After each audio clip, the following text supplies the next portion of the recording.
नमस्कार मित्रों, एक बार फिर आपका पीके चौरसिया नॉलेज पॉइंट STP 34 पे स्वागत है। आइए एक बार फिर मैं आपके सामने नया वीडियो लेकर उपस्थित हूँ। आइए देखते हैं अगला प्रश्न। भ्रमर गीत के रचयिता हैं। भ्रमर गीत के रचयिता हैं ए विकल्प है सूरदास, बी घनानंद, सी विद्यापत और डी विकल्प में है शिव सिंह सेंगर। तो भ्रमर गीत के रचयिता जो हैं वो कौन है? सूरदास जी हैं। तो इसमें ए विकल्प सही होगा। आइए देखते हैं अगला प्रश्न। अगला प्रश्न है संख्या 78। बिहारी किस राजा के दरबारी कब थे? ए विकल्प महाराणा प्रताप, बी में है शिवाजी, सी में जय सिंह और डी में है तेज सिंह। तो बिहारी किस राजा के दरबारी कब थे? जय सिंह के। तो इसमें होगा विकल्प सी सही होगा। आइए अगला प्रश्न देखते हैं। ईदगाह कहानी के रचनाकार हैं। ईदगाह कहानी के रचनाकार हैं। तो ए विकल्प में है प्रेमचंद, बी अज्ञेय, सी प्रसाद जी और डी में जैनन जी। तो ईदगाह कहानी प्रेमचंद जी की कहानी है। ठीक, आइए अगला प्रश्न देखते हैं। अगला प्रश्न है ढाई अक्षर प्रेम का पढ़े सो पंडित होय। प्रस्तुत पंक्ति के रचयिता कौन है? प्रस्तुत पंक्ति के रचयिता हैं ए मीराबाई, बी कबीरदास और सी जायसी, डी तुलसीदास। तो ढाई अक्षर प्रेम का पढ़े सो पंडित हो, ये किसकी पंक्तियाँ हैं? ये पंक्तियाँ हैं कबीरदास जी की। किसकी हैं? कबीरदास जी की। तो जो विकल्प है वो बी सही है। ठीक, कौन सा विकल्प सही है? बी। आइए अगला प्रश्न देखते हैं। अगला प्रश्न है विद्यापत की पदावली की भाषा क्या है? मैथिली, ब्रजभाषा, भोजपुरी और मगही। तो विद्यापत को ने पदावली को किस भाषा में लिखा है? उसको लिखा है इन्होंने इसमें मैथिली में। किस भाषा में लिखा है? विद्यापत की पदावली जो रचना है उन्होंने मैथिली भाषा में लिखा है। ठीक, तो विकल्प क्या होगा? ए विकल्प होगा। ठीक, आइए देखते हैं अगला प्रश्न। प्रश्न संख्या 82। सूरदास के गुरु कौन थे? सूरदास के गुरु कौन थे? ए रामानंद, बी मध्वाचार्य, सी रामदास और डी वल्लभाचार्य। तो रामानंद के जो गुरु थे वो कौन थे? वल्लभाचार्य जी थे। ठीक, और रामानंद जो थे वो तुलसीदास के थे। आइए देखते हैं अगला प्रश्न। आत्मनिर्भरता निबंध के रचनाकार हैं। आत्मनिर्भरता निबंध के रचनाकार हैं ए महावीर प्रसाद द्विवेदी, बी बालकृष्ण भट्ट, सी आचार्य रामचंद्र शुक्ल। में गलत छपा है, राजचंद्र लिखा है लेकिन ये आचार्य रामचंद्र शुक्ल है। डी अजित कुमार। तो आत्मनिर्भरता जो निबंध के लेखक हैं वो हैं बालकृष्ण भट्ट जी। कौन है? बालकृष्ण भट्ट, यानी बी उत्तर सही है। ठीक, आइए अगला प्रश्न देखते हैं। अगला प्रश्न है प्रश्न संख्या 84। साखी के रचयिता कौन है? एक है रसखान जी, बी में है सूरदास और सी में है कबीरदास, डी में है रहीमदास। ठीक, तो साखी के जो रचयिता हैं वो कौन है? कबीरदास, यानी सी विकल्प सही होगा। आइए अगला प्रश्न देखते हैं। तोड़ती पत्थर कविता कैसी है? मतलब किस प्रकार की कविता है? व्यंग्यपरक कविता, उपदेशात्मक, यथार्थवादी और आदर्शवादी। तो जो तोड़ती पत्थर कविता क्या है, कैसी है? वो है यथार्थवादी कविता। निराला जी की ये कविता है, वह तोड़ती पत्थर, जिसको देखा मैंने इलाहाबाद के पथ पर, बहुत मशहूर रचना उनकी। आइए देखते हैं अगला प्रश्न। हिंदी पद्य का जन्मदाता किसे माना जाता है? हिंदी पद्य का जन्मदाता किसे माना जाता है? ए प्रताप नारायण मिश्र, बी महावीर प्रसाद द्विवेदी, सी भारतेंद्र हरिश्चंद्र, डी बालकृष्ण भट्ट। तो हिंदी पद्य का जन्मदाता माना जाता है भारतेंद्र हरिश्चंद्र जी को, यानी सी विकल्प सही होगा। आइए देखते हैं अगला प्रश्न। दिनकर किस रस के कवि माने जाते हैं? दिनकर जी किस रस के कब माने जाते हैं? तो ए विकल्प है रौद्र रस, बी विकल्प है करुण रस, सी वीर रस और डी श्रृंगार रस। तो चूँकि राष्ट्रीय कवि हैं और राष्ट्रीय कविताएं जो लिखी जाती हैं वो वीर रस से उत्प्रोत होती हैं, इसलिए दिनकर जी को हम दिनकर जी किस रस के कब माने जाएंगे? वीर रस के। तो इसमें कौन सा विकल्प सही होगा? सी। ठीक, आइए देखते हैं अगला प्रश्न। अगला प्रश्न है रामचरितमानस में कितने कांड हैं? ए 5, बी 7, सी 6 और डी 8। तो हम सभी जानते हैं रामचरितमानस में कितने कांड हैं? 7 कांड हैं। ठीक, बी विकल्प सही है। आइए अगला प्रश्न देखते हैं। भूषण किस रस के कवि थे? ए रौद्र रस, बी करुण रस, सी वीर रस और डी श्रृंगार रस। तो भूषण जो थे वो वीर रस के रीतकाल के वीर रस में कविता लिखने वाले प्रधान कवि थे। ठीक, तो वीर रस यानी सी विकल्प सही होगा। आइए अगला प्रश्न देखते हैं। अर्धनारीश्वर नामक उपन्यास के रचयिता कौन हैं? धर्मवीर भारती, विष्णु प्रभाकर, राही मासूम रजा और डी विकल्प है निराला जी। तो अर्धनारीश्वर जो है उस उपन्यास के लेखक कौन हैं? विष्णु प्रभाकर जी। और अर्धनारीश्वर निबंध भी है, उसके जो लेखक हैं संभवतः दिनकर जी हैं। ठीक, उसको देख लीजिएगा आप लोग। आइए देखते हैं अगला प्रश्न। चांद का मुंह टेढ़ा किसकी रचना है? यशपाल, बी नागार्जुन, सी गजानन मुक्तबोध और डी अमृत राय। तो इसका जो उत्तर सही है ये किसकी रचना है? मुक्तबोध जी की रचना है। चांद का मुंह टेढ़ा मुक्तबोध जी की रचना यानी सी विकल्प सही होगा। आइए अगला प्रश्न देखते हैं। अगला प्रश्न है विभावानुभाव व्यभिचारी संयोगाद रस निष्पत्ति किसका सूत्र है? भरत मुनि का, कुंतक का, वामन का, डी क्षेमेंद्र जी का। तो जो ये किसका सूत्र है? ये है भरत मुनि जी का। ठीक, इसका उत्तर जो होगा वो ए विकल्प होगा। आइए अगला प्रश्न देखते हैं। प्रेम सागर किसकी रचना है?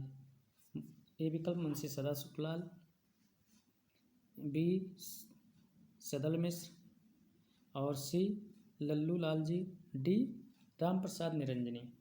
तो इसमें जो विकल्प सही है वो क्या है?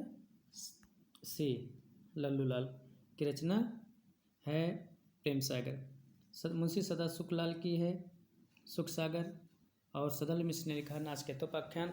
राम प्रसाद निरंजनी ने लिखा है भाषा योग वशिष्ठ।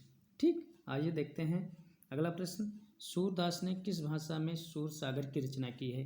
ए अवधी में, बी ब्रजभाषा में, सी खड़ी बोली में और डी राजस्थानी में। तो सूरदास जी ने जो सूर सागर की रचना की है वो किस में की है? ब्रजभाषा यानी बी विकल्प सही होगा। ठीक, कौन सा विकल्प है? बी विकल्प। आइए अगला प्रश्न देखते हैं। पिता कहानी के लेखक कौन हैं? शेखर जोशी, बी उषा प्रियंवदा, डी उदय प्रकाश, सी उदय प्रकाश और डी ज्ञान रंजन। तो जो पिता कहानी के लेखक हैं वो हैं ज्ञान रंजन जी। कौन है? ज्ञान रंजन जी। ठीक, तो इसमें जो उत्तर होगा वो होगा डी। कौन सा होगा? डी। ठीक, आइए अगला प्रश्न देखते हैं। प्रश्न संख्या 96। लोकायतन किस कवि की रचना है? सोहनलाल द्विवेदी, बी सुमित्रानंदन पंत, सी श्रीधर पाठक, डी महादेवी वर्मा। तो लोकायतन सुमित्रानंदन पंत की रचना है। किसकी रचना है? सुमित्रानंदन पंत जी की। तो इसमें जो विकल्प है वो विकल्प होगा बी विकल्प यानी सुमित्रानंदन पंत जी। आइए अगला प्रश्न देखते हैं। प्रश्न संख्या 97। रामधारी सिंह दिनकर की रचना नहीं है। उर्वशी इनकी रचना है, रश्मरथी भी इनकी रचना है और इसमें लिखा है रेगुका, जो कि गलत प्रिंट हुआ है, ये होना चाहिए रेणुका। ठीक, तो इसको आप लोग सही कर लीजिएगा। और डी है स्वर्णधूल। ठीक, तो इसमें जो विकल्प है वो स्वर्णधूल इनकी रचना नहीं है। ठीक, स्वर्णधूल नहीं है, तो डी विकल्प सही होगा। आइए अगला प्रश्न देखते हैं। प्रश्न संख्या 98, बीजक किसकी रचना है? ए सूरदास, बी तुलसीदास और सी कबीरदास और डी जायसी। तो इसमें बीजक रचना है कबीरदास जी की। ठीक, किसकी है? कबीरदास जी की रचना है। आइए अगला प्रश्न देखते हैं। प्रश्न संख्या 100, रामचरितमानस की रचना की गई है अवधी भाषा में, ब्रज भाषा में, भोजपुरी भाषा में, मैथिली में। तो ये तो सभी लोग जानते हैं। फिलहाल इसमें जो किस भाषा में लिखा है हम सबको मालूम है। तो इसमें जो है इसकी रचना हुई किस भाषा में? अवधी भाषा में। तो विकल्प क्या होगा सही? ए होगा। ठीक, क्या विकल्प होगा? ए होगा, यानी इसका उत्तर ए सही। आइए अगला प्रश्न देखते हैं। प्रश्न संख्या 100, निम्नांकित में से आचार्य चतुर्सेन शास्त्री रचित उपन्यास का नाम है? ए गोदान, गोदान तो है नहीं क्योंकि ये प्रेमचंद जी का है। बी गढ़ कुठार, सी चंद्रकांता और डी सोमनाथ। चंद्रकांता भी नहीं है, तो इसमें जो है वो विकल्प है सोमनाथ, ये इनका उपन्यास, यानी डी विकल्प सही होगा। आइए अगला प्रश्न देखते हैं। 101, हिंदी नए चाल में ढली कथन किसका है? आचार्य हजारी प्रसाद द्विवेदी, भारतेंद्र हरिश्चंद्र, सी आचार्य रामचंद्र शुक्ल, डी नगेंद्र। तो ये स्टेटमेंट यानी कथन है भारतेंद्र हरिश्चंद्र जी का। ठीक, किसका है? भारतेंद्र हरिश्चंद्र जी का। आइए अगला प्रश्न देखते हैं। प्रश्न संख्या 102, इद्दनमम रचना किसकी है?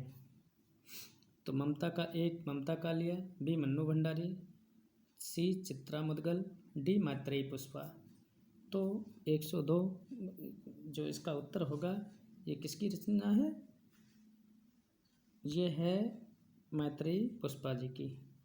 तो डी विकल्प इसका सही होगा। ठीक, डी विकल्प सही होगा। आइए अगला प्रश्न देखते हैं। प्रश्न संख्या 103, चंदायन के रचयिता हैं मलिक मोहम्मद जायसी, कुतुबुन, सी मंझन, डी मुल्ला दाऊद। तो इसमें जो उत्तर होगा, इसके लेखक कौन हैं? आप लोग कमेंट करके बताइएगा। फिलहाल हम बता ही दे रहे हैं। तो इसके जो चंदायन के रचयिता हैं वो है मुल्ला दाऊद, यानी डी विकल्प ठीक सही। ठीक, आगे चलिए बढ़ते हैं। प्रश्न संख्या 104,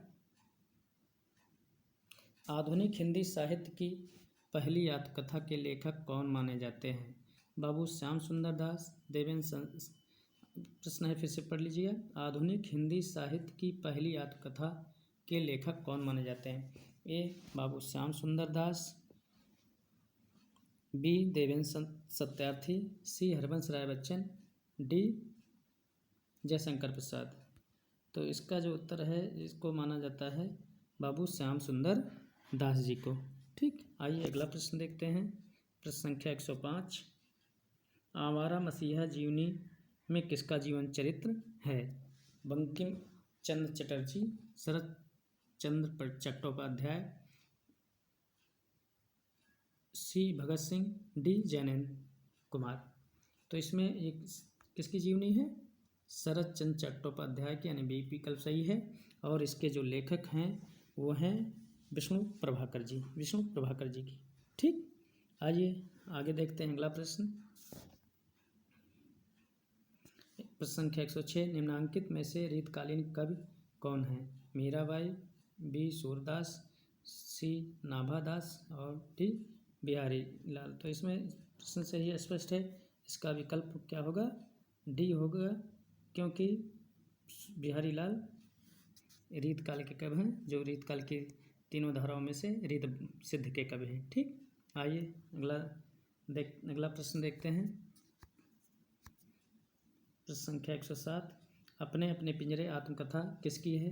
ए ओम प्रकाश वाल्मीकि, बी मोहनदास नैमिषारण्य, सी जयप्रकाश कदम और डी शिवराज सिंह बेचैन। तो इसमें जो विकल्प सही है, किस अपने अपने पिंजरे आत्मकथा है मोहनदास नमिसारण, यानी बी विकल्प इसमें सही होगा। कौन सा विकल्प सही होगा? मोहनदास नमिसारण। ठीक, आइए प्रश्न संख्या 108 देखते हैं। अन्या से अनन्या किसकी रचना है? ए मैत्रेयी पुष्पा, बी मृदुला गर्ग, सी कृष्णा सोबती और डी प्रभा खेतान। ठीक, तो एक आई इसमें जो उत्तर है वो प्रभा खेतान, अन्या से अनन्या, ये प्रभा खेतान। ठीक, आइए अगला प्रश्न देखते हैं। 109 कौन सा उपन्यास बालकृष्ण भट्ट का है? 100 अजान, 1 सुजान, धूर्त रसिकलाल, निसहाय हिंदू, डी श्यामा स्वप्न। तो इसमें जो है 1 अजान, 100 अजान, 1 सुजान, ये है इनका बालकृष्ण भट्ट जी का। ठीक, तो ये विकल्प सही होगा। आइए देखते हैं अगला प्रश्न। अति सूधो स्नेह मार्ग है किसकी पंक्ति है? आलम जी की, बोधा की, सी ठाकुर की, डी घनानंद की। ये चारों जो विकल्प दिए गए हैं वो किस काल के हैं? रीत काल के हैं। तो इसमें जो ये पंक्ति है वो है घनानंद जी की। किसकी है? घनानंद की। आइए अगला प्रश्न देखते हैं। जयशंकर प्रसाद बहुत बड़े नाटककार थे, उन्होंने नाटक की रचना की। अजातशत्रु, शशिगुप्त, झांसी की रानी, राजमुकुट। तो जो इसमें चारों विकल्प दिए गए हैं उसमें किसकी रचना है? ये कौन सी रचना है? अजातशत्रु। ठीक, तो इसमें 111 का विकल्प जो होगा वो ए होगा। आइए देखते हैं अगला प्रश्न। द्विवेदी का नामकरण किया गया है।